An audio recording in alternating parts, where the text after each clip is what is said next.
this is Pastor Georgie at pointed2eternity.com and welcome back to another Strategic Trends update.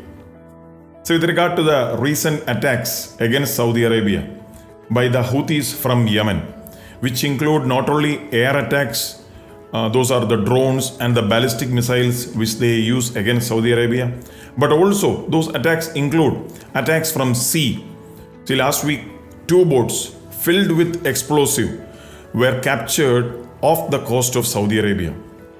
So these Houthis in Yemen are supported and sponsored by the Iranian regime, which is supporting many other similar organizations or proxies in the Middle East region. Now, this is the reason why Saudi Arabia is considering the purchase of advanced missile defense systems from Israel, including the Iron Dome missile defense system. I had shared this in one of my previous updates. Now, a nuclear Iran has now become the common threat, not only for Israel, but also for countries like Saudi Arabia. Now, all of these developments as of now could lead to a possible peace agreement between Saudi Arabia and Israel. Saudi Arabia could enter the Abrahamic Accords. Those Abrahamic Accords agreements which were signed last year between Israel and certain Arab countries. So Saudi Arabia could enter the Abrahamic Accords in the coming weeks, probably. So America pulled out of Afghanistan, leaving the Taliban in charge. But the current threat in that region is not Taliban. The current threat in the Middle East region is Iran. Especially, intelligence agencies have said that it's only hardly 2 months from the enrichment, what Iran is doing, 2 months from the enrichment level that is required to produce a nuclear weapon. Of course, they would need a little more time so as to fully manufacture and assemble that onto a missile or ballistic missile. But still, all of these warnings are coming up. Even during the Benjamin Netanyahu's administration time, these warnings were issued. Now there are reports that Israel is preparing for strikes and that Israel's budget is increased massively for defense as well as offensive operations in the coming weeks. Also, the growing alliance between Iran, Turkey and Russia in that region is concerning. And also the rise of China and North Korea as significant threats in the Asian region. Those are all concerning. Especially we need to keep in mind that over the years, Iran is having troubles. Troubles with regard to what? Troubles with regard to the nuclear program. You can hear every now and then some explosions happening at the nuclear facilities. Certain nuclear scientists getting killed. Some mysterious explosions, some mysterious fires, some power outages. All such kind of issues with regard to their nuclear program. So in a way, Iran is unable to take their program further and bring it to a level so as to build a nuclear weapon. Every now and then their program is hindered. And that is the reason why Iran is collaborating with powers like Russia, China, North Korea, so as to get closer to their objective of making a nuclear weapon. And all these countries happen to be America's enemies. Now look at Turkey. Turkey's Erdogan is taking Turkey away from that NATO alliance-like union. He is now taking Turkey more to a Russia-China alliance. And Turkey, especially, you should keep in mind that Turkey has the largest military force among the NATO countries in the Middle East area. So this is seriously concerning Turkey's shift towards this Russian-Chinese alliance. Because of these alliances being formed in that area, Saudi Arabia is now in a position thinking who its real friend is, especially within the Sunni world. it is now considering who its real allies and who its real enemies. And since this has been happening for a couple of years, especially with regard to Saudi Arabia, the Saudis, look at how when Saudis reacted when the Abraham Accords were formed. They did not put a stop to the Abraham Accords. They did not raise a voice against the Abraham Accords being brought into fruition. In fact, they praised it, they welcomed it.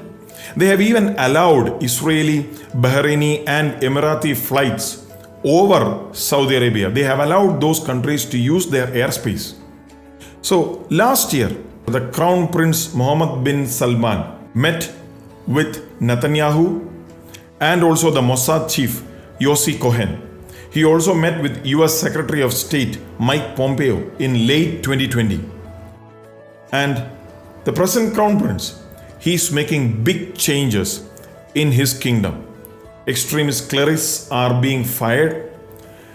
Books and especially textbooks are being changed in a way so as to get rid of anti-Jewish and anti-Christian content. He has even called, it's amazing, he has even called the supreme leader of Iran as the new Hitler. Now, all these developments may lead to a possible peace agreement, a peace deal between Saudi Arabia and Israel, like a coalition against their common threat, Iran. Now, keep in mind that in 2016, the GCC, the Gulf Cooperation Council, branded Hezbollah a terrorist organization for their activities all across the Middle East.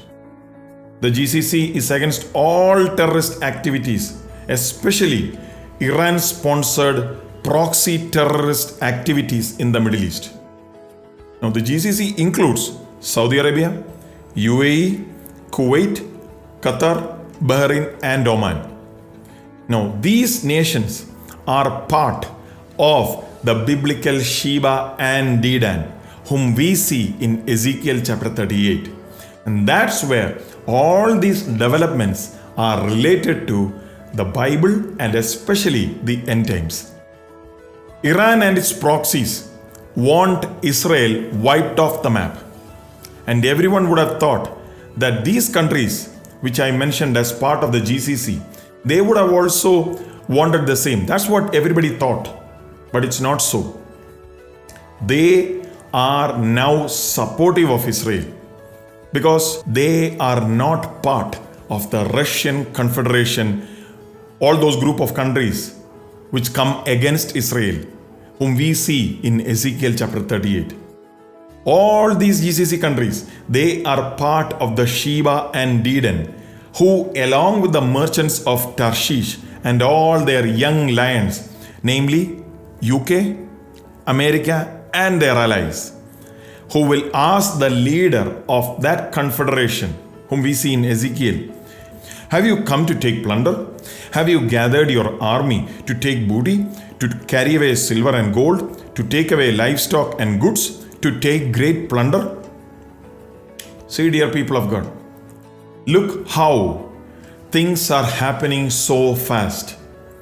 As Sheba and Dedan of the Bible fall into their appointed roles, the Ezekiel 38 invasion is not far. It is just on the horizon. Its soundings can be heard right now in the Middle East.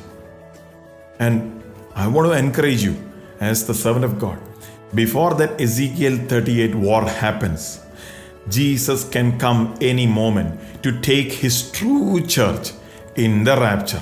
The question is, are you ready? If you are ready, praise God, continue to do the things that please the Lord Jesus. But if you are not ready, what should you do? Accept Jesus as your Lord and Savior. Obey his commandment by being baptized in the name of the Father, Son, and the Holy Spirit, and thereby, as the Bible says, be united to Jesus Christ. And each day, prayerfully, expectantly, watch for the coming of the Lord Jesus.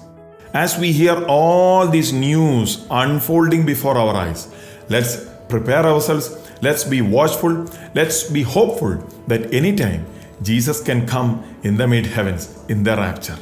Amen. May the good Lord help us and give us the grace to watch for the imminent return of Jesus Christ.